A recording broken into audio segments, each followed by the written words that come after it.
চলে যাব ঘটনায় এবং আমাদের প্রথম যে গেস্ট আজকে উপস্থিত রয়েছেন তার কাছে আপনি আপনার নামটা একটু প্লিজ বলবেন। থ্যাংক ইউ রাসেল ভাই। আমি মুক্তাদির নয়ন চৌধুরী, আমার নিকনেম শাকিল। তাই আমি সরাসরি ঘটনা চলে যাচ্ছি। যে রমজান মাস, আমি ইউকেতে তখন সিএসসি পড়ি, লন্ডন ইউনিভার্সিটিতে ব্রিস্টলে থাকতাম। মাঝে মাঝে একটু সময় পেলে বেরোতাম বাইরে। আমি যখন ঘটনাটা আপনার কাছে লিখে পাঠাই, ওইখানে একটা কজ লিখেছিলাম যে ছোটবেলায় আমি একটা মেয়ের সঙ্গে আমার একটা সম্পর্ক ছিল। এই দুঃখের ঘটনাটা আমি ভুলে না যাওয়ার কারণে একটা সময় আমি গানের প্রতি খুব অভ্যস্ত হয়ে পড়ি। এই অভ্যস্ত পড়ে যাওয়ার কারণে স্যাড সংগুলো, মানে বিরহের যে গানগুলো ছিল, এই বিরহের এই গানগুলো সম্পর্কে আমার একটু চেতনা জাগে। এই বিরহের গানের মধ্যে আমাদের বাংলাদেশের সিঙ্গার তপন চৌধুরী, ওনার দুটা গান অনুশোচন অ্যালবামের, এতে বেহালার হৃদয়ের মানে এমন কিছু দাগ ছেঁড়া সুর ছিল যেগুলো আমার খুব দাগ কাটে। এক পর্যায়ে গিয়ে আমি তখন বেহালা বাজানোর জন্য চেষ্টা করি এবং সেটা রপ্ত করে ফেলি। আর আমার অবসর সময়গুলো কাটাতাম এই বেহালা বাজিয়ে, গল্পের বই পড়ে আর গান শুনে। তাই আমি স্ট্রিট লেক পার হয়ে এখানে একটা বাগানের মতো ছিল, ওই বেদিতে বসে বেহালা বাজাতাম মাঝে মাঝে যখন সময় পেতাম। একদিন বেহালা বাজাতে গিয়ে দেখি একটা হুজুর টাইপের ভদ্রলোক ওখানে বসে আছেন। আমি পাশের বেদিতে বসে আমি অনুশোচনার সে গানের বেহালার সুরটা বাজাচ্ছিলাম। উনি এক পর্যায়ে এসে আমাকে থামিয়ে দিয়ে বললেন, কিছু ধার্মিক টাইপের উপদেশ দিলেন, যেটা আমার মনে গেঁথে যায়। তারপর থেকে আমি বেহালা বাজানোটা বন্ধ করে দিই এবং ওই দিন থেকে আমি বেহালা বাজাইও না। আমি যখন ওনার নাম জিজ্ঞাসা করলাম, উনি ওনার নাম বললেন ডক্টর আসাদুল্লাহ গালিব। ঘটনাটার সংক্ষেপ আপনার লেখার কারণে আমি এই কথাটা আমি এখন বলে নিচ্ছি। সেটা হচ্ছে, তখন ওনার যে পরিচয়টা আমি পেয়েছিলাম সেটা হচ্ছে উনি ডক্টরেট ছিলেন এবং মিশরের আল আজহার বিশ্ববিদ্যালয় থেকে উনি ডক্টরেট করেছিলেন। একটা সময় উনি আমাকে প্রশ্ন করে বসেন ইংরেজিতে যে আমি বাঙালি কি না। সেই সময়টাই আমার একটু মানে হসকচি যায় আর কি, যে আমি বাঙালি কিনা। উনি তো আমাকে জাপানিজ, ফ্রেন্সিস, ইন্ডিয়ান এরকম বলতে পারতেন। তাই মনে করে বললাম, আপনি কি আরাবিয়ান? সেটা আমি তাকে ইংরেজিতে জিজ্ঞাসা করি। উনি কথার কোনো উত্তর দেন না। বাংলাদেশ যেহেতু ইউকের মতো একটা রাষ্ট্র, তো এই জন্য ওই আমি খেতে যেতে পারবো না, তুমি নিয়ে আসো। আমি যথারীতি পুলিশ পিক আপে করে চলে যাই। চলে গিয়ে খাবার নিয়ে আসছি। খাবার নিয়ে এসে এসআই আর চারজন কনস্টেবল ছিল, তারা সবাই মিলে খোঁজাখুঁজি করে তাকে আর পাইনি। আমার মনটা ভীষণ খারাপ লাগলো আর কি। আমি এখানে আরেকটা কথা বলে যাই, উনি আমাকে যে 500 টাকার নোটটা দিয়েছিলেন, যে কলমটা দিয়ে উনি আমাকে স্বাক্ষর করে দিয়েছিলেন, সে কলমটাও আমার কাছে এখনো আছে। তো উনি আমাকে যেখানে রাখতে বলেছিলেন, পরে পুলিশ পিকআপ আমাকে আমি তখন ন্যাম ফ্ল্যাটে থাকতাম, 5 নম্বর বিল্ডিং এর 5ম তলায় 506 নম্বর রুম। আমি ওখানে গিয়ে রুমে গিয়ে পেন্সিল বক্সের ভিতর টাকাটা রাখি। তো মধ্যমেয়াদী বাজেট কাঠামো ছিল আমাদের ডিসেম্বরে। এই কারণে অফিসিয়াল কাজের মনোযোগিতার কারণে টাকাটার কথা আমার মনে ছিল না। অফিসের আমার বসের কক্ষে ঠিক এই কালারের আমার বাসায় যে ওয়ার্ড্রটা আছে, এরকম কালারের একটা ওয়ার্ড্র ছিল। ওইখান থেকে একটা গুরুত্বপূর্ণ ফাইল বের করতে গিয়ে হঠাৎ করে আমার এই টাকাটার কথা মনে পড়ে যায়। তাৎক্ষণিকভাবে আমি একটি মিথ্যা কথা বলি, স্যারের কাছ থেকে ছুটি নিয়ে ফ্ল্যাটে চলে আসি। এসে ড্রয়ার খুলি, চাবি আমার পকেটে ছিল। আর অ্যাকচুয়ালি প্রত্যেকেই অনেকেই জানেন যে ওয়ার্ড্রয়ের প্রথম ড্রয়ারটা লক সিস্টেম থাকে। আর আমার রুমে যেহেতু আমি একা থাকতাম, একাই নাড়াচাড়া করতাম, তো ওইটা লস্ট হওয়ার কোনো কথা ছিল না। যখন আমি ড্রয়ার খুলি, পেন্সিল বক্সটা বের করি, তো এখানে টাকার পরিবর্তে আমি পাই একটা চিরকুট, যেখানে ভাঙা ভাঙা হাতের লেখা যে তোকে দিয়েছিলাম, তুই রাখতে পারিস না। আমি মেন্টালিটি আপসেট হয়ে পড়ি যে আমি কি ওনার সঙ্গে অন্যায় করে ফেললাম। তো 2-3টা দিন আমার খুব খারাপ লাগে আর কি। ঠিক 1 মাস পর অফিস থেকে আমি বাসায় ফিরছিলাম, শাহবাগ মোড়ে শেরাটন হোটেলের সামনে, ওখানে একটা সিগন্যাল পড়ে। সিগন্যালে দাঁড়ানো অবস্থায় তা আমার কিউবেসিকের একটা প্রোগ্রামের কাজ ছিল, আমি একটু প্রচন্ড মেন্টালিটি প্রেসারে ছিলাম।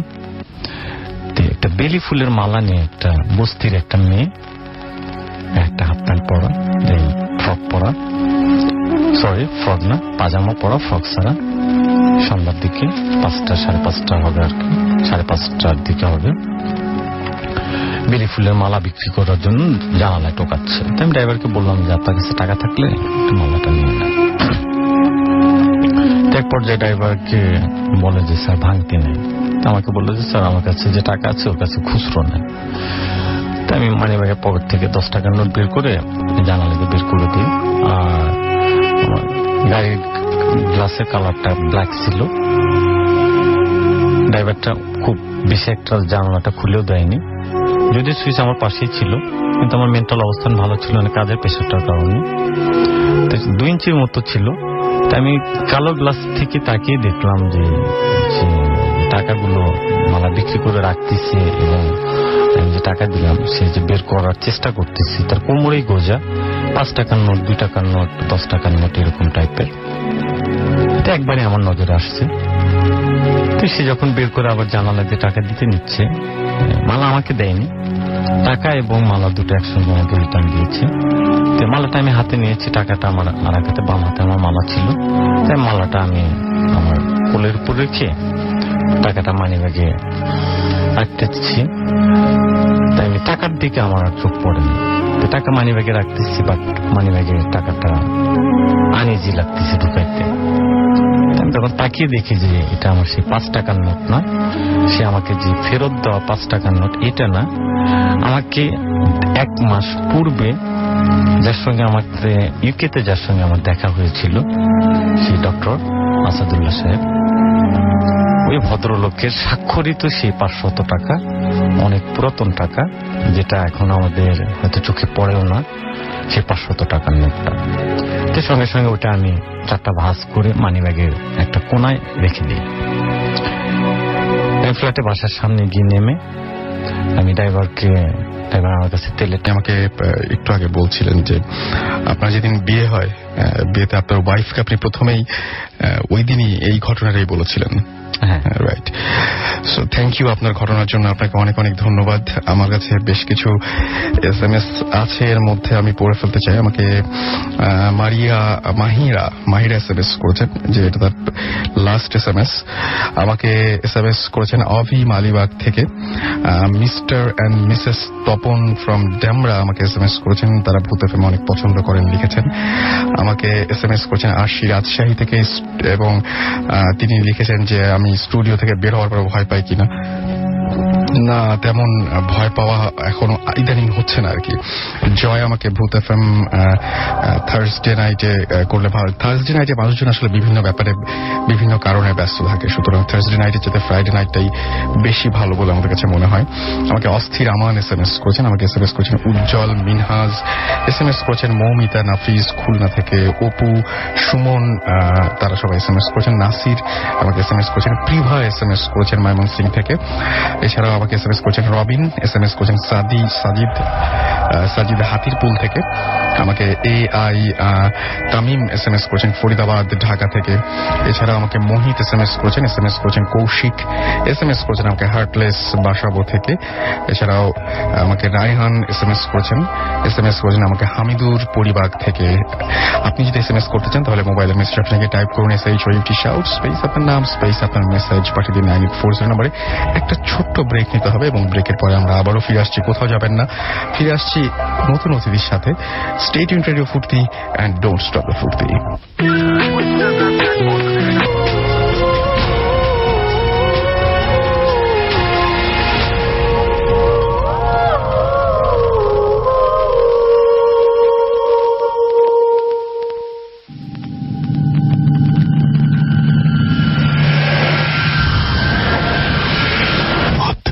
FM Haunted by Airtel.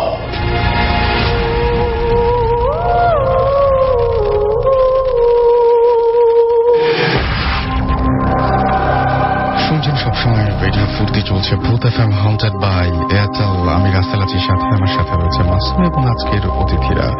আমি আরো একটা ঘটনায় চলে যাচ্ছি। আমার কাছে এই মুহূর্তে একটা ঘটনা রয়েছে, যেটা হচ্ছে যিনি আমাদের সাথে আজকে উপস্থিত হতে পারেননি, তিনি লিখেছেন যে আমার নাম মুশাররাত আহমেদ এবং তিনি বনানী থেকে বলছেন, বনানী ঢাকা থেকে বলছেন। তিনি বলছেন আমার বাবা আমাকে এত রাতে বাড়ির বাইরে অ্যালাউ করবে না, তাই আমি স্টুডিওতে এসে আমার ঘটনা শেয়ার করতে পারছি না বলে দুঃখিত। আশা করি আমার প্রবলেম আপনি বুঝবেন আর আমার ঘটনা ভালো লাগলে পড়ে শোনাবেন। আমি পড়ে শোনাচ্ছি ঘটনাটি। লিখেছেন, ভাইয়া আমার বাবা একজন রিনাউন্ড জার্নালিস্ট। আমাদের বাড়িটা আমাদের নিজেদের, বেশ পুরনো, 3 তলা। আমাদের ফ্যামিলি মেম্বার ছাড়া বাইরে কেউ থাকেন না, বাড়ির কেউ থাকেন না, মানে বাড়িতে বাইরে কেউ থাকেন না। আগেই বলে রাখি যে আমার বাবা হলেন 6 ফিটের ওপরে লম্বায় এবং তার বয়স হচ্ছে 67 বছর। ফর্সা, সুঠাম দেহের অধিকারী। ভূত প্রেত এই সব ব্যাপারে কোনো কালেই তিনি বিশ্বাস করতেন না। 1 মে 2012 আমার বাবা ফিলিপাইনে যান। ঘটনা হয় মে 2, 2012। 3 মে আমার প্রেজেন্টেশন ছিল এবং সেই কারণে আমাকে অনেক রাত পর্যন্ত জেগে আমি স্লাইড বানাচ্ছিলাম। তখন বাসায় আমি আর আম্মু ছাড়া কেউই ছিলেন না। পুরো 3 তলা বাড়ি খালি ছিল। তখন প্রায় রাত 2টা। আম্মু তার রুমে ঘুমাচ্ছেন আর বাবা রুম লক করা। হয়তো একটা কোনো জেনেটিক ব্যাপার হতে পারে। আমি আর বাবা রাতে ঠিক একই সময়ে অলওয়েজ বাথরুমে যাই আর আমাদের ক্রস হবেই। আমার বাথরুম বাবার বাথরুমের সামনে আর বাবার বাথরুম আমার রুমের সামনে। This track was downloaded from fusionbd.com. মাঝখানে অনেক বড় একটা করিডোর। আমি অলওয়েজ বাথরুমে যাওয়ার টাইমে বাবাকে ইচ্ছা করে একটা ধাক্কা দেবই। সেইদিনও আমি তার ব্যতিক্রম হলো না। আমি বাথরুমে যেতে যেতে দেখলাম যে আমার বাবা তার সেই চিরচেনা হোয়াইট পাজামা পরে হেঁটে আসছেন এবং বাথরুমে যাওয়ার জন্য। আমিও সুন্দর মতো বাবাকে একটা ধাক্কা দিলাম, কিন্তু আমার বাবাকে অনেক বেশি লম্বা লাগলো, লাইক 8-9 ফিট। জানি না কেন জানি ব্যাপারটা তেমন তখন পাত্তা দিলাম না। দেন বাথরুম থেকে রুমে যাওয়ার টাইমেও আমি বাবাকে দেখলাম। দেন আমি শুয়ে পড়লাম। এরপর রাত 3টায় আমাদের ল্যান্ড ফোনে কল এলো। আমি ফোন রিসিভ করতেই ওই পাশ থেকে কেউ বলে উঠল, ছোট আম্মু তুমি এখনো ঘুমাও নাই? আমার তখন কলিজাটা মনে হয় সিঙ্ক করে গেল। আমার মনে পড়লো যে বাবা তো দেশে নাই, কিন্তু আমি তখন তাহলে কাকে দেখলাম অ্যান্ড কাকে ধাক্কা দিলাম? আমি তো ওই মানুষটাকে টাচ করেছি, বাট আমি বাবাকে আমি বাবাকে কিছুই সে সময় বুঝতে দিলাম না, আম্মুকেও বলি নাই। ফোন রেখে দিয়ে আমি আবার গিয়ে শুয়ে পড়লাম। ভয়ে আমার ফ্রেন্ডকে ফোন করে কথা বলা স্টার্ট করলাম। ঘরে একটা ডিম লাইট জ্বলছে। ঠিক তখনই পশ্চিম দিকে আমি সেই 9 ফিট লম্বা ছায়াটা আবার দেখলাম। অবয়বটা পুরো আমার বাবার মতো। সে আমার দিকে এগিয়ে এসে আমার ঘাড়ে খামচি দিয়ে ধরে এক টান দিয়ে বেড থেকে ফেলে দিয়ে কোথায় যেন টেনে নিয়ে গেল। আমি প্রচন্ড চিৎকার করলাম এবং আম্মু চলে এসে আমাকে ফ্লোর থেকে টেনে তুলল। আমি আম্মুকে সব বললাম। আম্মু আমার সাথেই সেই দিন ঘুমালো। রাতে এর আর কোনো প্রবলেম আমার হয়নি। আমি এরপর ফেইন্ট হই নাই। সো সব ঘটনা আমার খুব ভালোভাবে মনে আছে। আসলে ভাই সেই খামচির দাগ আমার ফ্যামিলির সবাইকে দেখিয়েছি। স্টিল নাও সেই দাগ আমার ঘাড়ে আছে। এই ছিল আমার ঘটনা। এরপর আমরা কোনো ইনিশিয়েটিভ নেই নাই। এখনো আমার বাসায় অনেক উইয়ার্ড ব্যাপার ঘটে। পরে আবার মেইল করব, ঘটনাটা পড়লে খুশি হব। জানিয়েছেন বনানী ঢাকা থেকে মুশাররাত আহমেদ। যাই হোক, আমি এই ঘটনাটা শুনে একটু অবাকই হয়েছিলাম এই কারণেই যে আসলে সত্যি কথা বলতে কি যে আমরা যারা এমনিতে বাসা বাড়িতে যারা আছি হঠাৎ করে এরকম দেখা যায় যে অনেক সময় রাতের বেলায় উঠতে হয়, পানি খেতে যেতে হয় বা টয়লেটেও যান অনেকে, তো বাসার পরিচিত লোকজনকে দেখলে আমরা হয়তো অতটা অবাক হই না, কিন্তু কখনো হয়তো মানে মাথার ভেতরে কাজও করে না যে এখানে ওনাকে দেখে কোনো অস্বাভাবিক কোনো চিন্তা করব বা উনি কিনা এই ধরনের কোনো চিন্তা হয় না। বাট এই ঘটনাটা পরে আমার সেই ব্যাপারটাতে একটু সন্দেহ হলো যে আসলে যাকে সামনে দেখছি সে কি আসলে উনি নাকি আমরা রাতের বেলায় অনেক সময় এরকম ভুল দেখি। আপনাদের জীবনে এরকম ঘটনা থাকলে আমাদের লিখে পাঠান নাম, ঠিকানা এবং ফোন নাম্বার সহ। আমাদের অ্যাড্রেসটি হচ্ছে bhutfm@radiofurti.fm। আপনি যদি স্টুডিওতে আসতে চান ইউ আর মোস্ট ওয়েলকাম। যদি আপনি চান যে আমরা আপনার ঘটনাটি আমি পড়ে শোনাই তাতেও আমার কোনো আপত্তি নেই। আপনারা যারা দেশের বাইরে থেকে শোনেন তাদেরকে বলবো যে আপনারা আমাদেরকে সাউন্ড ফাইল পাঠাতে পারেন, আপনার ঘটনাটি রেকর্ড করে সেই রেকর্ড ফাইল আমাদের পাঠিয়ে দিতে পারেন। যাই হোক, এই ছিল ঘটনা। আমরা পরবর্তী ঘটনায় যাব। ইন দ্য মিন টাইম আমাদের SMS পাঠাতে পারেন। SMS পাঠানোর নিয়মটি হচ্ছে মোবাইলের মেসেজ অপশনে গিয়ে টাইপ করুন SHOUT শাউট স্পেস আপনার নাম স্পেস আপনার মেসেজ আর পাঠিয়ে দিন 9840 নাম্বারে আপনার এয়ারটেল নাম্বার থেকে বা অন্য যে কোনো নাম্বার থেকে। আমরা চলে যাচ্ছি বাবু ভাইয়ের কাছে এবং বাবু ভাই প্লিজ আপনাকে আবারও ওয়েলকাম ব্যাক বাবু ভাই। Thank you. এবং আশা করছি যে এই যে আমি বলতে বলতে দেখলাম যে ওয়াসিম গ্রিন রোড থেকে বলছে আজকে বাবু ভাই আসবে না। বাবু ভাই ইজ হিয়ার এবং বাবু ভাই তার ঘটনা শেয়ার করবেন। আমরা আজকে কোথাকার ঘটনা শুনছি? আজকে ফিরে আসছি। আপনারা কোথাও যাবেন না। ইন দ্য মিন টাইমে আপনারা আমাদের SMS পাঠাতে পারেন। লিখে ফেলুন SHOUT শাউট স্পেস আপনার নাম স্পেস আপনার মেসেজ পাঠিয়ে দিন 9840 নাম্বারে আপনার এয়ারটেল নাম্বার থেকে বা অন্য যে কোনো নাম্বার থেকে। ফিরে আসছি একটু পরে। স্টে টিউনড রেডিও ফুর্তি অ্যান্ড ডোন্ট স্টপ দ্য ফুর্তি।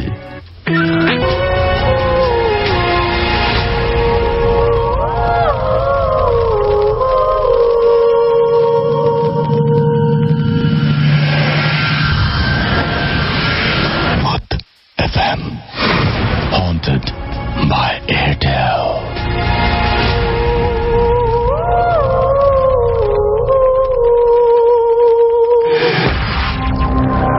শুনছেন সবসময় রেডিও ফুর্তি, চলছে ভূত FM হন্টেড বাই এয়ারটেল। আর ঘড়িতে সময় রাত 1:01। আমি রাসেল আছি, সাথে আমার সাথে রয়েছে মাসুম এবং আজকের অতিথিরা। আমি বেশ কিছু SMS পেয়ে গেছি। আমাকে সৈয়ব সাভার থেকে SMS করেছেন এবং তিনি বলেছেন তিনি খুব কম SMS করেন কিন্তু আজকে SMS না করে পারলেন না। সাজিদ আমাকে হাতিরপুল থেকে SMS করেছেন। আমাকে SMS করেছেন নিম্মি। এছাড়াও আমাকে SMS করেছেন আদনান উত্তর খান থেকে এবং আমাকে SMS করেছেন এটা হচ্ছে তুষার ঘোষ। এছাড়াও শুভ তাহিরপুর থেকে আমাকে SMS করেছেন। কালকে এক্সাম রয়েছে তারপরে তিনি শুনছেন। আমাকে SMS করেছেন শাওন এবং তামান্না। এছাড়াও আমাকে SMS করেছেন ডক্টর আরিফ খান ভোলা থেকে। মনির আমাকে SMS করেছেন কাপ্তাই থেকে। ফয়সাল আমাকে SMS করেছেন ময়মনসিং থেকে। এছাড়াও MK জুয়েল আমাকে SMS করেছেন UAE তে তিনি থাকেন। জনি আমাকে হাজিপুর থেকে SMS করেছেন। আমাকে SMS করেছেন শাপলা চিটাগং থেকে। নিশি আমাকে বাড্ডা থেকে SMS করেছেন। এছাড়াও ডক্টর বিধান আমাকে সিলেট থেকে SMS করেছেন। এছাড়াও আমাকে SMS করেছেন দেবাশিস কাউসার ময়মনসিং থেকে SMS করেছেন। শরীফ আমাকে কাফরুল থেকে SMS করেছেন। সজীব আমাকে SMS করেছেন। আমাকে SMS করেছেন আরতি। এছাড়াও নিহা মিরপুর থেকে SMS করেছেন। আমার কাছে এখন যে ঘটনাটা আছে সেই ঘটনাটা আমি একটু বলে যাচ্ছি। তার আগে জানিয়ে দিই যে আপনারা যদি আনফরচুনেটলি কেউ আজকের এপিসোডটি মিস করে থাকেন তাহলে আপনারা এয়ারটেল এম রেডিওর সাহায্য নিতে পারেন এবং সেক্ষেত্রে আপনাকে যেটা করতে হবে আপনার এয়ারটেল এম রেডিও থেকে ডায়াল করতে হবে 4040, সিলেক্ট করতে হবে চ্যানেল 22 এবং তারপরে দেখবেন যে আপনি বিভিন্ন এপিসোডের অপশনগুলো পেয়ে যাচ্ছেন এবং তার মধ্যে থেকে যে এপিসোডটি আপনি মিস করেছেন বা যে এপিসোডটি আপনি আবারও শুনতে চান সেই এপিসোডটি আপনি চাইলেই শুনতে পারেন। অ্যান্ড লিসনাররা ভূত FM টিউন যেটা এখন প্লে করা হচ্ছে সেই টিউনটি আপনার কলার টিউন বা মাই টিউন হিসেবে সেট করতে পারেন। ভূত FM টিউন কোড ইজ 92125 এবং আপনি মাত্র একটি SMS পাঠিয়ে এই টিউনটি আপনার করে ফেলতে পারেন। সেজন্য আপনি যেটা করতে হবে মোবাইলের মেসেজ অপশনে গিয়ে টাইপ করতে হবে CT স্পেস দিয়ে কোড নাম্বারটি লিখতে হবে 9 7921225 এবং সেটা পাঠিয়ে দিতে হবে 3123 নাম্বারে। যাই হোক, আপনাদের সবাইকে আরো একবার রমজানের শুভেচ্ছা। সেই সাথে আপনাদের সবাইকে আরো একবার জানাচ্ছি যে আমাদের অনেক প্রিয় একজন মানুষ, কাছের একজন মানুষ, অনেক প্রিয় সাহিত্যিক, অনেক প্রিয় লেখক, অনেক প্রিয় নাট্যকার, চলচ্চিত্রকার হুমায়ুন আহমেদ গতকাল অর্থাৎ গত পরশু হয়ে গেছে, এখন গত পরশু আমাদের ছেড়ে চলে গেছেন। আমরা গভীর ভাবে সেই শোক প্রকাশ করছি রেডিও ফুলকির পক্ষ থেকে। এবং তার চলে যাওয়ার ফলে বাংলা সাহিত্য অঙ্গনে, নাট্য অঙ্গনে এবং সেই সাথে চলচ্চিত্র অঙ্গনে যে ক্ষতি হলো, সেই ক্ষতি অপূরণীয়। আমি জানি না যে আরো একজন হুমায়ুন আহমেদ কতদিন পরে আমাদের মাঝে আসবেন, আমরা সত্যি জানি না। আমরা আরো একবার তার বিদেহী আত্মার মাগফিরাত কামনা করছি। আমরা চলে যাচ্ছি ঘটনায়, তবে তার আগে আমার কাছে ছোট্ট আরেকটা ঘটনা রয়েছে, সেই ঘটনাটা আমি একটু পড়ে ফেলতে চাই। এই ঘটনাটি আমাকে যিনি পাঠিয়েছেন তার নাম হচ্ছে মোহাম্মদ রাসেল হাওলাদার। তিনি লিখেছেন যে আমি জানি আপনি সবসময় ভালোর দলে, তারপরেও জানতে চাচ্ছি কেমন আছেন। আমি ভালো আছি। তিনি লিখছেন, আমি পটুয়াখালী থাকি, আমার দেশের বাড়ি ঝালকাঠি। আমি আজ যে ঘটনাটি আপনাদের সাথে শেয়ার করব সেটি আমার নিজের জীবনে ঘটে যাওয়া এক ভয়ঙ্কর ঘটনা। 2009 সালের শেষের দিকে কোনো এক সময়ের ঘটনা। আমি আমার বন্ধু রুবেলের গ্রামের বাড়িতে বেড়াতে যাই। ওদের বাড়িতে থাকা অবস্থায় আমি ওর দাদুর কাছ থেকে তাদের গ্রামের ঘটে যাওয়া অনেক ঘটনা শুনে অবাক হই। একদিন সকালে আমার বন্ধুর দাদু আমার বন্ধুকে বলেন, অনেক দিন পরে বাড়িতে আসছো, তাই তুমি তোমার ছোট ফুপুকে একটু দেখে আসো। ওর ছোট ফুপুর বাড়ি ছিল পাশের গ্রামে। আমরা দুজন মিলে বিকেলে রওনা দিলাম। তখন দাদু আমাদেরকে বেশি রাত করে ফিরতে নিষেধ করলেন, কারণ ফুপু বাড়িতে যেতে প্রথমে মাইল খানেক হাঁটার পরে একটি ছোট নদী এবং আরো আধা মাইল হাঁটার পরে একটি রাজবাড়ির সামনে পড়ে। আমি রাজবাড়িটির মেইন রাস্তার কাছে অবস্থিত। এই রাজবাড়িটি শত শত বছর পূর্বের, প্রায় অনেক বছর ধরে ওই বাড়িতে কেউ বসবাস করে না, আর ওখানে নানান ধরনের ঘটনা ঘটে থাকে। যাই হোক, এবারে মূল ঘটনায় আসি। আমি আমার ফুপুর বাড়ি থেকে ফিরতে একটু দেরি হয়ে গেল এবং রাত বেশি হওয়ায় ফুপু আমাদের আসতে দিতে চায়নি, কিন্তু আমরা গ্রামের ছেলে বলে আমাদের দুজনেরই অনেক বেশি সাহস ছিল, তাই আমরা নিষেধ উপেক্ষা করে আসতে শুরু করি। আমাদের সাথে কোনো টর্চ লাইট ছিল না, শুধু দুজনের হাতে দুটি মোবাইল ছিল, তাও আবার আমার মোবাইলের চার্জ না থাকায় বন্ধ হয়ে আছে। আমরা দুজন কথা বলতে বলতে হাঁটছি, চারদিকে অন্ধকার। আমরা মোবাইলের আলোর সাহায্যে হাঁটছি। দুই পাশে কোনো বাড়ি ঘর কিছুই নেই। রাস্তায় কোনো মানুষও নেই। প্রায় 30 মিনিট হাঁটার পরে আমরা যখন ওই রাজবাড়ির কাছাকাছি আসি, তখন আমি শুনতে পাই ওই বাড়িতে অনেক বাচ্চাদের হাসির আওয়াজ, কিন্তু আওয়াজটা ছিল খুব আস্তে আস্তে। আমি ওকে বললাম, কোনো শব্দ শুনতে পাচ্ছ? কিন্তু ও নাকি কিছুই শোনেনি। নৌকায় তুললেন। নৌকা ছাড়ার পরে আমরা যখন নদীর মাঝামাঝি, তখন আমার বন্ধু মাঝিকে সব ঘটনা বলে, কিন্তু বলার পরে হলো আসল ঘটনা। ওই মাঝি খুব ভয়ঙ্করভাবে হাসতে শুরু করলেন। এতে আমাদের ভয় আরো বেড়ে গেল, কিন্তু আমরা তাকে বুঝতে দিলাম না। আমরা ভয়ে ভয়ে নৌকায় বসে থাকলাম। এর মধ্যে নৌকা পাশে আসলো এবং আমরা যখন নৌকা থেকে নামলাম, সাথে সাথে দেখি নৌকায় মাঝি নেই। যা আছে তা কি ভয়ঙ্কর দৃশ্য! তা হলো হলুদ শাড়ি পরা একটি মেয়ে। ঘুটঘুটে অন্ধকারের মধ্যে আমি দেখতে পাচ্ছি ওই মেয়েটি রুবেলের নাম ধরে ডাকছে এবং রুবেলের দিকে এগিয়ে আসছে। তখন রুবেল দৌড় দিতেই অজ্ঞান হয়ে পড়ে যায় এবং আমি খুব জোরে দৌড়াতে থাকি। কিছুটা সামনে আসার পরে আমি আবার ওই ঘোড়াটি দেখি এবং এরপরে আর কি হলো তা আমার জানা নেই। পরদিন যখন আমার জ্ঞান ফিরল, তখন দেখি আমি খাটে শুয়ে আছি। আমার পাশে অনেক মানুষ ভিড় করে আছে। আমি ঠিক পাশের খাটে রুবেলকে শুয়ে থাকতে দেখি। ওর তখনও জ্ঞান ফেরেনি। This track was downloaded from FusionBD.com. পরে শুনলাম আমাকে নাকি পুকুরের পাড়ে পড়ে থাকতে দেখে নিয়ে আসে এবং ওকে বাড়ির পাশে একটি তাল গাছের গোড়া থেকে নিয়ে আসা হয়। এর কিছুক্ষণ পর ওর জ্ঞান ফিরল। এরপরে একজন হুজুর এসে আমাদেরকে তাবিজ দিল। আমরা আস্তে আস্তে সুস্থ হয়ে গেলাম। পরে জানতে পারলাম ওই রাজবাড়িটির পাশে নাকি অনেক আগে এক লোক বাস করত এবং তার একটি ঘোড়া ছিল। একদিন রাতে কিছু লোক এসে তার ঘোড়াকে জবাই করে এবং সে তা দেখতে পেয়ে বাধা দেওয়ায় তাকেও ছুরি দিয়ে আঘাত করা হয়। এর কিছুদিন পরে ওই লোকটা মারা যায়। এরপর থেকে নাকি মাঝে মাঝে অনেক মানুষ এভাবে বিপদে পড়ে। এই ছিল ঘটনা। এবং এই ঘটনাটি প্রচার করলে আমি খুশি হব। ওই দাদুর কাছে শোনা আরো অনেক ঘটনা আমার জানা আছে, আমি একে একে আপনাদের কাছে ঘটনাগুলো শেয়ার করব। এটাই লিখেছেন আমাকে রাসেল হাওলাদার, BBA অনার্স, প্রথম বর্ষ, হিসাব বিজ্ঞান বিভাগ, পটুয়াখালী সরকারি বিশ্ববিদ্যালয় কলেজ, পটুয়াখালী। আমরা চলে যাব আমাদের পরবর্তী ঘটনায়। আমাদের আরো একজন গেস্ট আছেন, তার কাছে চলে যাব। আপনার নামটা একটু বলবেন প্লিজ। হ্যাঁ, আমার নাম আবু রায়হান আল মামুন। আমি ঢাকা একটি বেসরকারি চাকরিতে আছি। আমাকে গত সপ্তাহে আপনি যখন ঘটনা বলেন, তারপরে অনেকেই বলেছিল আপনাকে আবার নিয়ে আসতে। আমি সঙ্গে সঙ্গে আপনাকে জানিয়ে দিচ্ছি এবং আজকে আপনার ঘটনা শুনবো। আপনি মানে মুক্তিযুদ্ধের একটা ঘটনা বলতে যাচ্ছেন? অবশ্যই। হ্যাঁ, ধন্যবাদ। হ্যাঁ, ঘটনাটি হচ্ছে কুমিল্লার।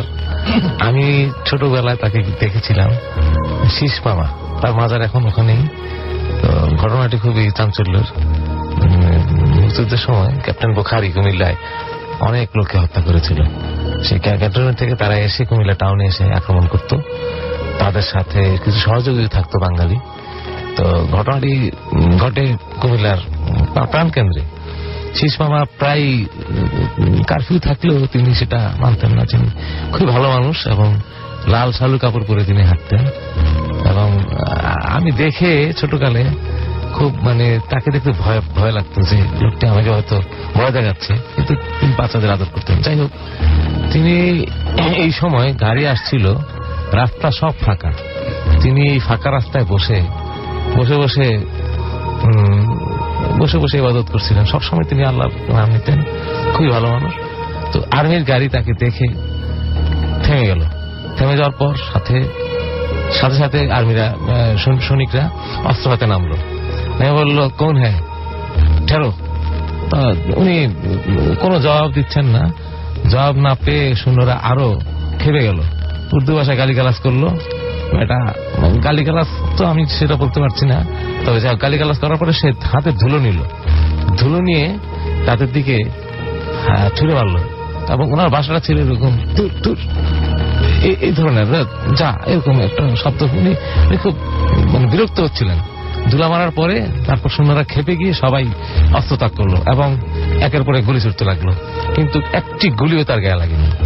এবং বেশ কয়েক রাউন্ড গুলি করার পর যখন লাগলো না, তখন এই জিপের যতগুলো সৈন্য ছিল সবাই হতবাক। মেজর বললো তাড়াতাড়ি গাড়ি নিয়ে চলে যাওয়ার জন্য, এবং সেই মুহূর্তে সবাই গাড়িতে উঠলো এবং কুমিল্লা শহরের প্রাণকেন্দ্র সেটা প্রায় 100 গজ দূরে যাওয়ার পরে গাড়িটা কোনো বাধা, কোনো জ্যাম নাই, কিছু নাই, সারা রাস্তা খালি, কোনো মানুষজন নেই, কারফিউ। মানুষ ভয়ে আতঙ্কে 71 সালের সময়টা ছিল জুলাই আগস্টের দিকে। গাড়িটা উল্টে একদম সবাই তৎক্ষণাৎ মারা গেল। এবং এই যে তার অভিশাপ, এটা খুবই কুমিল্লা মানুষের কাছে স্মরণীয় ঘটনা এটা। ওকে, আমরা পরবর্তী ঘটনায় চলে যাই। পরবর্তী আরো আমার কাছে আরো কিছু ঘটনা। আমার বোন তখন কুমিল্লা, আমি ছোট ছিলাম, কুমিল্লা মডার্ন স্কুলে পড়তো। তার একজন বান্ধবী ছিল, তার নাম ছিল বৌদি। এবং বাগে হ্যাঁ তাদের বাড়ি ছিল, সেই বাড়িতে তারা থাকতো। বাড়িটির চারদিকে শুধু গাছ গাছালিতে ভরা। এবং সেই বাড়িতে এই ঘটনাটি ঘটে। রাত্রিবেলা তারা প্রায় ঘুম ভেঙে যেত সবার।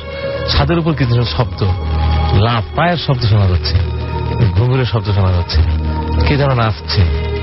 এরকম বেশ কিছুদিন হওয়ার পর বধূ আপারি এক ভাই একদিন ছাদে গিয়ে ছাদের জানালা দিয়ে বা ছাদের দরজার ফাঁক দিয়ে দেখতে পেল যে অনেক লোক নাচানাচি করছে, পুরুষ, নারী এবং এদেরকে। এই ঘটনার দেখে তো সে এসে সবাইকে বলল। এই ঘটনার ঠিক কয়েকদিন পরে সকালবেলা বধূ আপার আম্মা এবং তার বোন, তাদের ভাই বোন অনেকগুলো ছিল, তারা নিজের বাসার বারান্দা ঠিক বলবো না, উঠোনে বসে বসে গল্প করছিল। এবং বেশ বড় বাড়ি, পুরানো দিনের বাড়ি, এবং গেট ছিল বন্ধ। গেট বন্ধ এবং এখানে বাইরের কোনো লোক ঢোকার কোনো সুযোগ নাই। সেখানে একটি বয়স্ক লোক হঠাৎ করে হাজির হলো এই মহিলাদের সামনে, বধূ আপার আম্মা এবং খালারা এবং বয়স্ক মহিলাদের সামনে। সবাই হতবাক, এখানে পুরুষ লোক কিভাবে আসলো। যাই হোক, বয়স্ক লোকটি চশমা পরা এবং বেশ গম্ভীর ভাবে তাদেরকে বলল যে, শুনেন, আপনারা কিন্তু কেউ ছাদে যাবেন না। তখন বললো, কেন? তারাও বেশ একটু এই ধরনের একটু কমান্ডিং ভয়েসে কথা বলতেছে। তো বললো যে, আপনারা ছাদে যাবেন না, তেনারা একটু সেখানে নাচ গান করেন কিনা। এটা শোনার পরে বলতো আবার আমার বললে কেন আমরা যাবো না, এসে লোকটার সাথে বেশ কয়েকটা তর্কাতর্কি হওয়ার সময় কিছুক্ষণের মধ্যে লোকটা হঠাৎ অদৃশ্য হয়ে গেল। অদৃশ্য হওয়ার পরে বলতো আবার আম্মা বুঝতে পারলেন ব্যাপারটা ঠিক তাই হয়েছে, যে ছাদে জিন এসে নাচ গান করে বা কিছু। তারপর তারা ভয়ে আর কোনোদিন ছাদে যায় নাই। ঘটনাটাই এই পর্যন্তই শেষ। আরো আমার কাছে কিছু ঘটনা আছে। জি, নেক্সট আমি যাচ্ছি কুমিল্লা ক্যান্টনমেন্টের ময়নামতি ক্যান্টনমেন্টের পরীর পাহাড়। সেখানে আমি ছোটকালে আমি যখন ক্লাস 1-এ পড়তাম, একদিন আমি গাড়িতে করে আমি যাচ্ছিলাম একজন মেজর সাহেবের সাথে, সেই জিপ গাড়ি, এবং এই এলাকাটা খুবই হন্টেড, এবং সেই গাড়িটা অ্যাক্সিডেন্ট করলো। আমার জীবনে একটাই আমি ভয়ঙ্কর দুর্ঘটনা, পাহাড় থেকে গাড়িটা পড়ে গেছিল। সেই জিপ গাড়ি কুমিল্লা, আমরা তখন কোটবাড়িতে ছিলাম, আমার আবার বার্ডে ছিলেন, চাকরি করতেন। তো গাড়িটা পড়ে যাওয়ার আমার এখন ভয়াবহতা ছিল। গাড়িটা পাহাড় থেকে হঠাৎ করে সাইড করে পড়ে গেল, কিন্তু মানে অলৌকিকভাবে বেঁচে গেলাম। একটা গাছে গাড়িটা আটকে গেল। পরে পরীর পাহাড় সম্বন্ধে অনেক কাহিনী শুনলাম আর্মির বেশ কিছু অফিসার, তাদের ফ্যামিলির কাছ থেকে। আমার এক আত্মীয় ছিল, আমার এক বোন থাকতো, রাত্রে কেউ বেরোতো না ভয়ে। সে একটি মহিলা, একটি সাদা কাপড় পরা একটি মেয়ে রাত 12টার পর পরীর পাহাড়ে হাঁটতো, এবং সেখানে কান্নার শব্দ শোনা যেত। এবং ধারণা করা হয় দ্বিতীয় বিশ্বযুদ্ধের সময় এই মহিলা এখানে মারা গেছে, অপমৃত্যু। এবং এই কাহিনী এখনো সেখানে সবাই মোটামুটি জানেন, এবং রাত্রে কোনো আর্মি অফিসার বা কেউ মুভ করেন না সহজে রাত 12টার পর পরীর পাহাড়ে। জি, আমরা শুনি, আমরা একটা যেহেতু ছোট ছোট ঘটনা আমরা আরো শুনি। আরো আছে,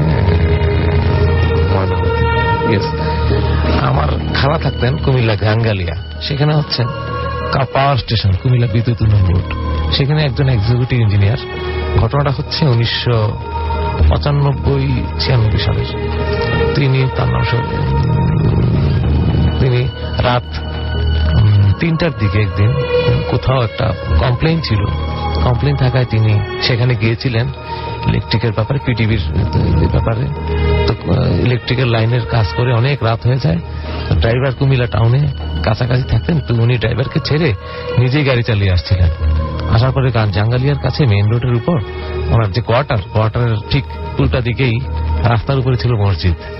মসজিদের কাছাকাছি আসতেই উনি দেখতে পেলেন বেশ লম্বা চড়া এক লোক, পাঞ্জাবি পায়জামা পরা, রাস্তার উপর দাঁড়িয়ে। তিনি গাড়ি থামালেন। গাড়ি থামানোর পর রাস্তা দিয়ে যাওয়ার কোনো সুযোগ ছিল না। লোকটি তাকিয়ে হাসছিল মিটিমিটি, এবং হঠাৎ করে শুয়ে পড়লো রাস্তায়। বেশ লম্বা চড়া লোক। তিনি বুঝতে পারলেন যে ব্যাপারটা স্বাভাবিক নয়। তারপর তিনি গাড়ি থামিয়ে অনেক কষ্টে গাড়িটি সাইড করে তার জাঙ্গালিয়া কোয়ার্টারের, মানে অফিসার্স কোয়ার্টারের পাশ দিয়ে গেট পর্যন্ত গিয়ে আবার তিনি পিছন দিকে তাকালেন। তাকানোর পর দেখলেন সেই লোকটি আবার দাঁড়িয়ে খুব ভয়ঙ্কর ভাবে তার দিকে চাইতে হাসছে, এবং তিনি এই সময় তাড়াতাড়ি তিনি গাড়ি নিয়ে আবার ভিতরে চলে আসতেন তার বাসায়। এই ছিল সেই ঘটনাটি। আর আমার কাছে আরেকটা ঘটনা ছিল। আচ্ছা, আমরা তাহলে পরে শুনি সেটা। আপনি আমাদের আরো একজন গেস্ট রয়েছেন, এর মাঝখানে আমরা কিছু SMS পড়ে ফেলি। আমাকে লিখছেন যে রাসেল ভাই, আমার আচ্ছা গার্লফ্রেন্ডের দেশে ভূত FM শুনছে, আপনার গার্লফ্রেন্ডকে জন্মদিনের শুভেচ্ছা। সুজন চিটাগং থেকে লিখেছেন যে আচ্ছা এই আজ চরম প্রোগ্রাম হচ্ছে, সেহেরির জন্য আমি ভাত রান্না করছি এবং ভূত FM শুনছি। ইথিকা আমাকে SMS করেছেন, তিনি ভূত FM অনেক পছন্দ করেন, সেটা লিখেছেন। তন্তু আমাকে SMS করেছেন, এছাড়া আমাকে SMS করেছেন আবলাজ অমিত, এছাড়াও মনিকা লালমাটিয়া থেকে আমাকে SMS করেছেন। আমাকে রুবাইয়াত SMS করেছেন কাকরাইল থেকে। এছাড়া আমাকে SMS করেছেন দেখতে পাচ্ছি শিরিন ময়মনসিং থেকে। শাপলা আমাকে SMS করেছেন চিটাগং থেকে। কাউসার আমাকে SMS করেছেন ময়মনসিং থেকে। আমাকে SMS করেছেন দেখতে পাচ্ছি এছাড়াও সজীব খুলনা থেকে। আমাকে SMS করেছেন আসিফ বাড্ডা থেকে, কালকে এক্সাম, তারপরে তিনি ভূত FM শুনছেন। আমাকে SMS করেছেন রাতুল, এবং তিনি আমাকে SMS করেছেন এবং তিনি বলছেন তার বাবার অনেকগুলো ঘটনা রয়েছে, সেই ঘটনাগুলো তিনি শেয়ার করতে চান। তো তিনি আমাদেরকে কি ধরনের কিভাবে সেইগুলো শেয়ার করা যেতে পারে সেটা জানতে চাচ্ছেন। আমরা প্রতি শোতেই অসংখ্যবার সেটা বলি, আরো একবার বলছি যে আপনি আপনার নাম, ঠিকানা এবং ফোন নাম্বার সহ এবং ঘটনাটি সহ আমাদের ইমেইল করুন। আমাদের ইমেল অ্যাড্রেসটি হচ্ছে bhutfm@radiofurti.fm, which is BHUTFM RADIOFOORTI.FM। আর এছাড়াও আমাদের SMS করেছেন মাহতাব, এবং তিনি বলছেন যে ভূত এফএম আমার শুক্রবারের প্রাণ।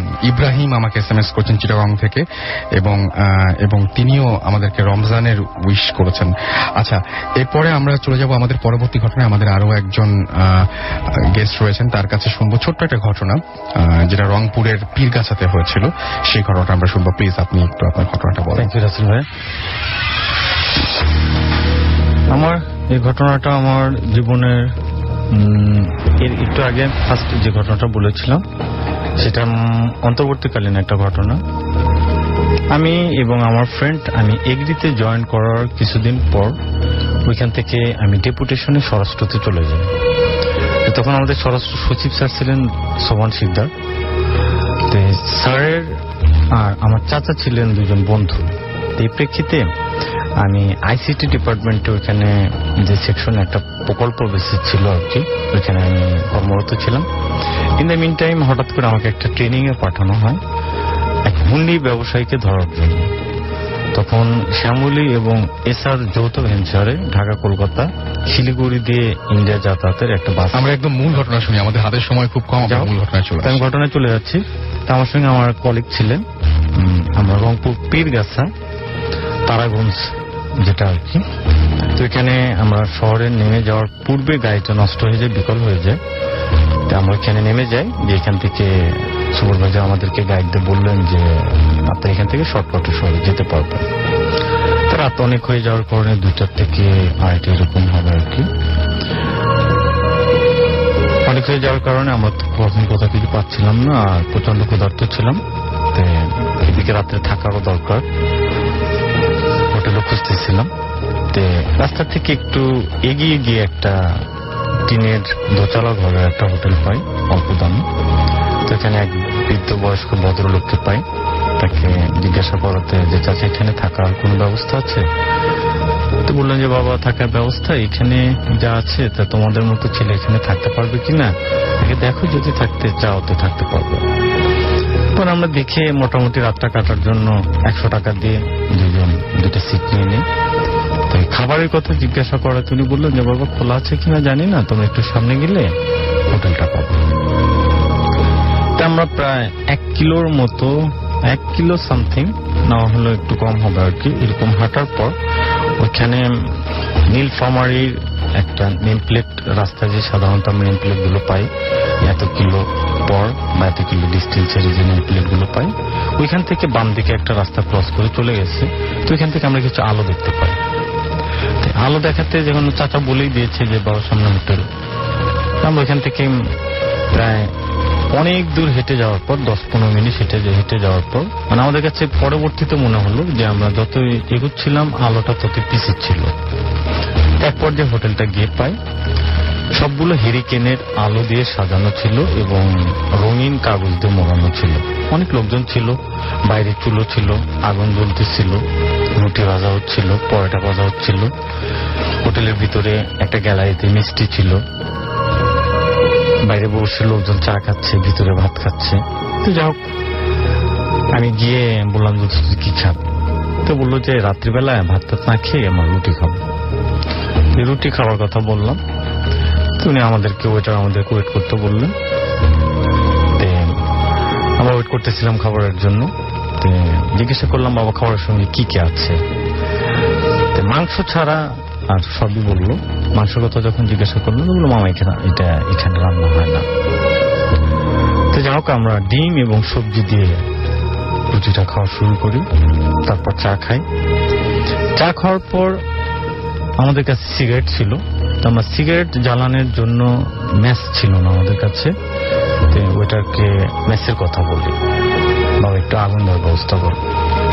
তো বলে যে মামা সরি, কিছু মনে করবেন না, হোটেলে এখানে আমাদের সিগারেট খাওয়া যাবে না। তো বললাম যে ওপেন একটা হোটেল এবং সোনের ছাউনি দিয়ে, সোনের বেড়া দিয়ে, কিন্তু পরিবেশটা খুব, এনভায়রনমেন্টটা খুব ভালো ছিল। আর লাইটিংটা ছিল সবচাইতে মারাত্মক। এটাই আমাদের কাছে সবচাইতে মানে খুব বিউটিফুল লাগতেছিল।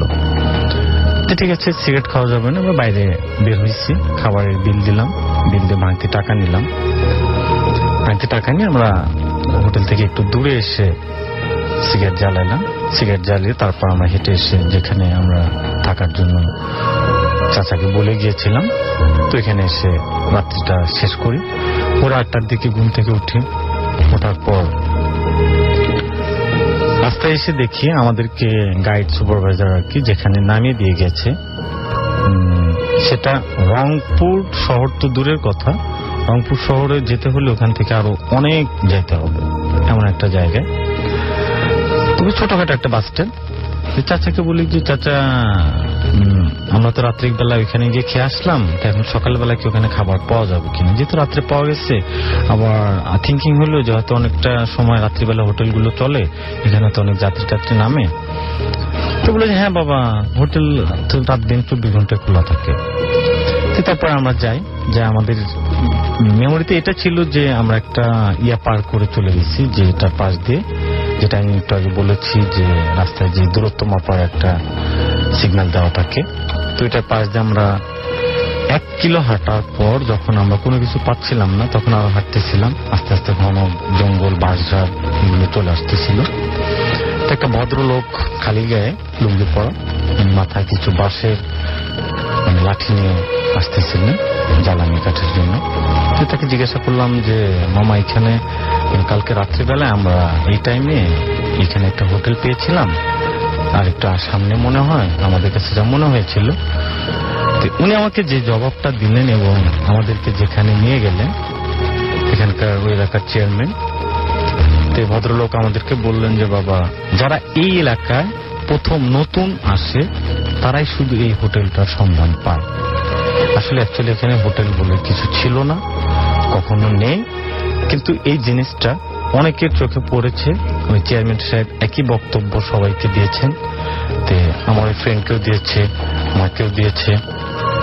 ওকে, এটা ছিল আমার ঘটনা। আমাকে থ্যাংক ইউ সো মাচ। আমরা ছোট্ট ব্রেকে যাব এবং ব্রেকের পরে আবারও ফিরে আসবো। ইন দ্য মিন টাইম আপনারা আমাকে SMS করতে পারেন, লিখে ফেলুন SHOUT শাউট স্পেস আপনার নাম স্পেস আপনার মেসেজ পাঠিয়ে 9840 নাম্বারে আপনার এয়ারটেল নাম্বার থেকে বা অন্য যে কোনো নাম্বার থেকে। স্টে টিউনড রেডিও ফুর্তি এন্ড ডোন্ট স্টপ দ্য ফুর্তি।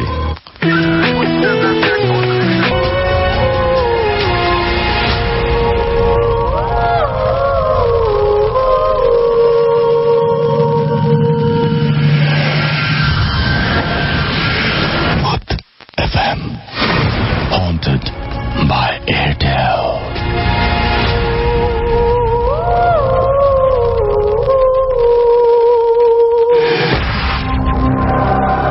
শুনছেন সবসময় রেডিও ফুর্তি, চলছে ভূত FM হন্টেড বাই এয়ারটেল। আর ঘড়িতে সময় এই মুহূর্তে রাত 1:31। আমার কাছে আরো একটা ঘটনা আছে, সেই ঘটনা আমি পড়ে ফেলতে চাই। আমাকে লিখেছেন যে রাসেল ভাই কেমন আছেন, আমি এখন যে ঘটনাটি শেয়ার করব এই ঘটনাটি আমার গ্রামের বাড়ির ঘটনা। এই ঘটনাটি আমি শুনেছি আমার গ্রামের এক মোটরসাইকেল ড্রাইভারের নিকট। তিনি এখন আর গাড়ি চালান না। উনি তখন রামপাল মংলা সড়কে মোটরসাইকেল চালাতেন। একদিন রাত 11:30 রামপাল থেকে একজন যাত্রী নিয়ে মিঠাখালী নামক স্থানে তিনি যাচ্ছিলেন। This track was downloaded from FusionBD.com. পথের মাঝে একটি স্কুল ছিল এবং সেই স্কুলটি পথের মাঝখানে একটি স্কুল ছিল এবং তার স্কুলের সামনেতে যাওয়ার সময় দেখলো যে ওই স্কুলের মাঠে অনেক লোক।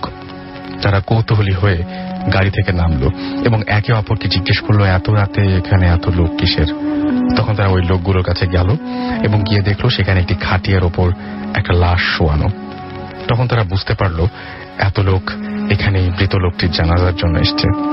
তখন ড্রাইভার কৌতূহলী হয়ে লাশটার মুখ দেখার জন্য সাদা কাপড় দিয়ে ঢাকা মুখটা খুলে দেখলো এবং সাথে সাথে ঘটলো অসম্ভব ঘটনা, যে লোকটি মারা গেছে সেই লোকটির মাথা নেই। তখন সে তার লোকটির দিকে তাকালো এবং কিন্তু আশেপাশে, এবং লোকটির দিকে তাকানোর পরে যখন মাথা তুললো তখন দেখলো যে আশেপাশে কেউ নেই। রাত তখন 12টা হবে।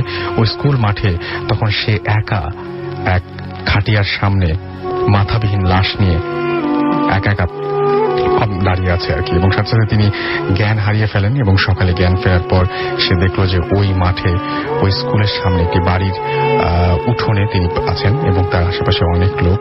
তিনি তখন ওই বাড়ির লোকজনের কাছে জিজ্ঞেস করলেন যে আমি এখানে কেন। তখন তারা বলল যে আপনাকে ওই স্কুল মাঠে পড়ে থাকতে দেখা গেছে, আমরা আপনাকে ওইখান থেকে বাসায় নিয়ে এসেছি। পরে তিনি আর কাউকে কিছু না বলে ওইখান থেকে চলে যান।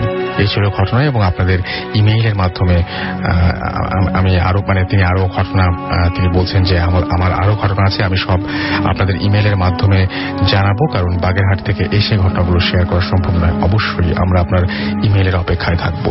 আমরা চলে যাচ্ছি আবার বাবু ভাইয়ের কাছে এবং তার কিছু ঘটনা রয়েছে, সেই ঘটনাগুলো আমরা শুনে ফেলবো। বাবু ভাই প্লিজ, আপনার যে আরেকটা ঘটনা বললেন যে আছে, সেই ঘটনাটা আমরা শুনে ফেলি। এটা একটু বড়, হ্যাঁ, আর ছোট আছে, বড়টা দিয়ে শুরু করি নাকি? আমরা একটাই শুনবো এখন, সেটা মানে বড়টাই শুনি। ঠিক আছে, ঠিক আছে। এটা আমেরিকার ঘটনা, ইউনাইটেড স্টেটস। হ্যাঁ, তো আমি স্থানকাল পাত্রটা চেঞ্জ করে দেবো, যেহেতু একটা পার্সোনাল ব্যাপার। আমার পরিচিত একটা কাপল ছিল আর কি। তো উনি কাপল আর কি, যখন যে ভাইয়ের কথা বলছি, উনি যখন বিয়ে করে বাংলাদেশে আসে, বিয়ে করার পরে উনি আমেরিকা নিয়ে আসে ওয়াইফকে। তো ওনার জীবনে কিছু সমস্যা সৃষ্টি হয় তখন।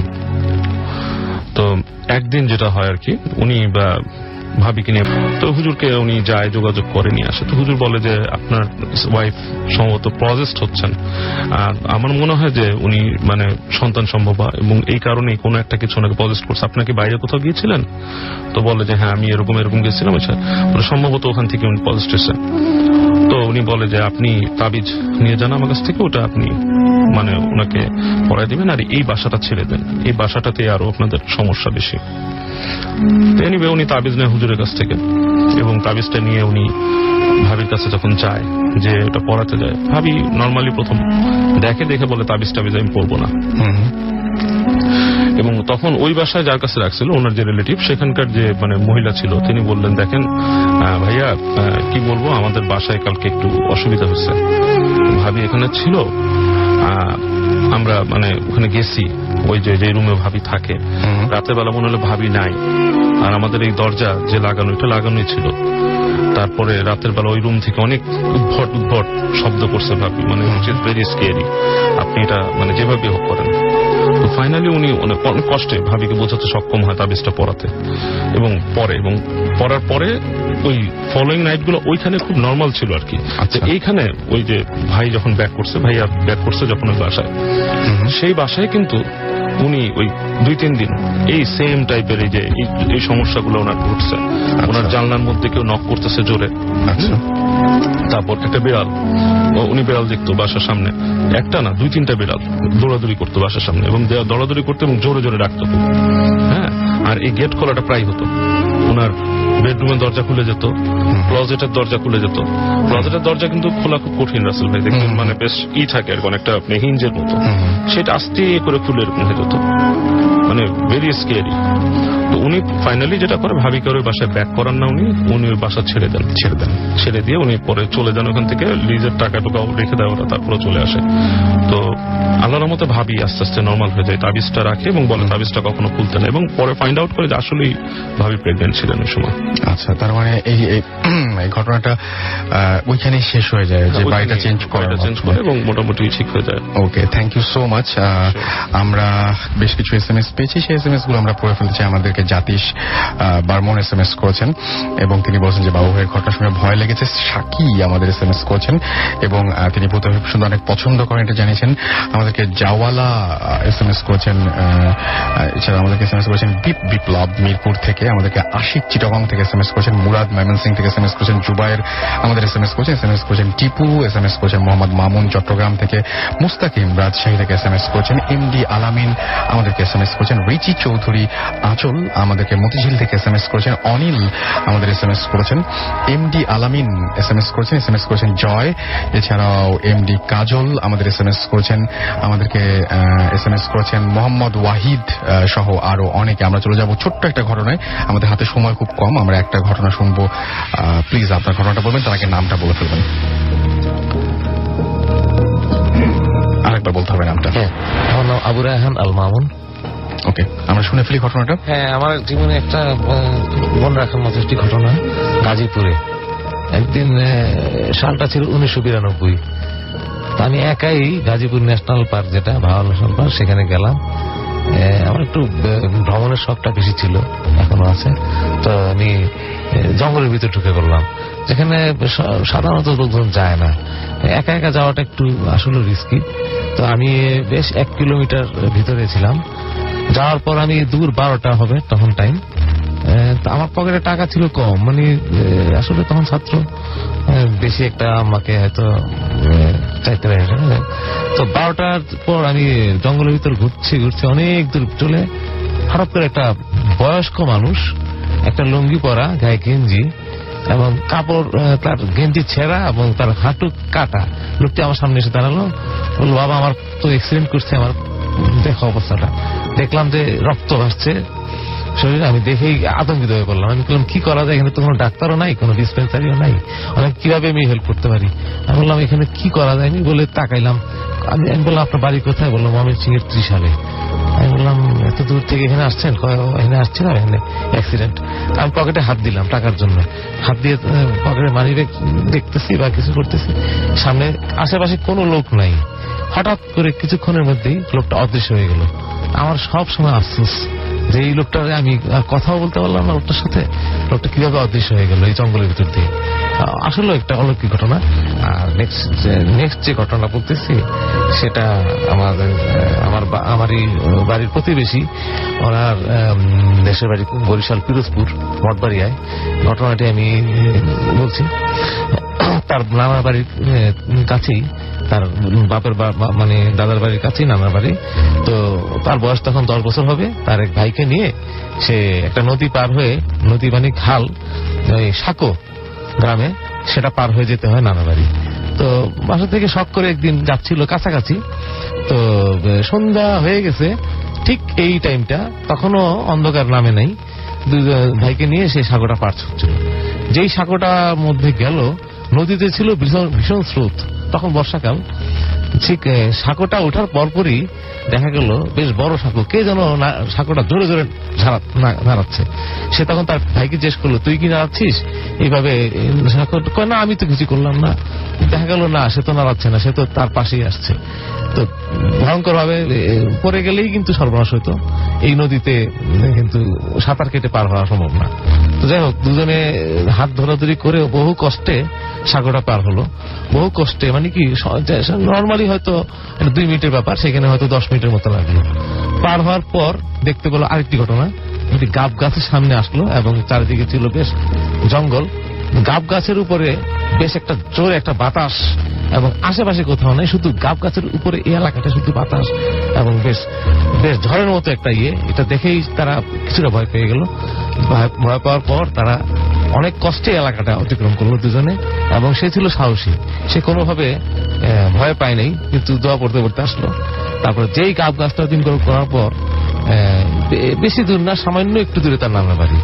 সেই গাব গাছ থেকে ভিতরের ওদিক থেকে ঢিল মারছিল, কি বড় বড় ঢিল আসার পরে আশেপাশে ঢিল পড়ছে, কিন্তু সে অনেক কষ্টে দুজনে পালিয়ে আসলো এবং নানার কাছে আসলো। নানার বাড়িতে ঢোকার পর তারা দুজনই বেশ মৃত সন্ত্রস্ত।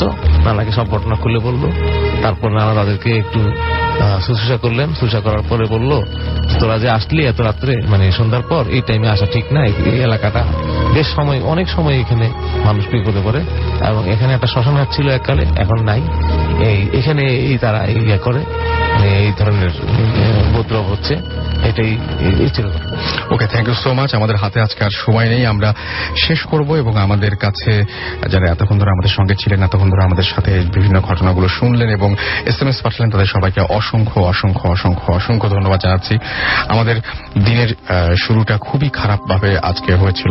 আমরা সকালবেলায় শুরু করেছিলাম, হুমায়ুন আহমেদ স্যার আমাদের ছেড়ে চলে গেছেন, সেই দুঃখ নিয়ে আমরা আজকে আপনাদের সামনে হাজির হয়েছিলাম। আমি তার আত্মার মাগফিরাত কামনা করছি। শেষ করছি একটা খবর দিয়ে। সেটা হচ্ছে যে আপনারা নিশ্চয়ই জানেন অনেকেই যে বাংলাদেশ এবং আয়ারল্যান্ডের মধ্যে T20 সিরিজ চলছে। সেখানে বাংলাদেশ দ্বিতীয়বারের মতো আজকেও জয়লাভ করেছে। বাংলাদেশ প্রথমে ব্যাট করতে নেমে 146 রান করে 6 উইকেটে 20 ওভারে, এবং তার জবাবে ব্যাট করতে নামে আয়ারল্যান্ড এবং তারা 6 উইকেটে 20 ওভারে 1টি রান করতে ব্যর্থ হয়। এবং তার পেছনে মাহমুদুল্লাহ চমৎকার একটা ইনিংস তো অবশ্যই বলতে হবে যে চমৎকার একটা ইনিংস ছিল। আজকে কিন্তু রানও ভালো করেছিল নাসির হোসেন, চমৎকার, সে হচ্ছে অপরাজিত ছিল 50 রানে। এছাড়া মোহাম্মদ আশরাফুল, যিনি 46 বল খেলে 38 রান করেছিলেন। বাংলাদেশ টিমের জন্য অনেক অনেক অনেক অনেক শুভেচ্ছা থাকলো। আজকের মতো ভূত এফএম এখানেই শেষ করছি। তার আগে আরো একবার আমাদের ইমেল অ্যাড্রেসে জানিয়ে দিচ্ছি, bhootfm@radiofurti.fm, which is BHOOTFM@radioforti.fm। আগামী সপ্তাহে আবার নতুন অতিথিদের নিয়ে ফিরে আসবো। সেই পর্যন্ত সবাই ভালো থাকবেন, সুস্থ থাকবেন, সুন্দর থাকবেন, মোস্ট ইম্পর্টেন্টলি ফুর্তিতে থাকবেন। আজকের মতো এখানেই tata. This track was downloaded from FusionBD.com.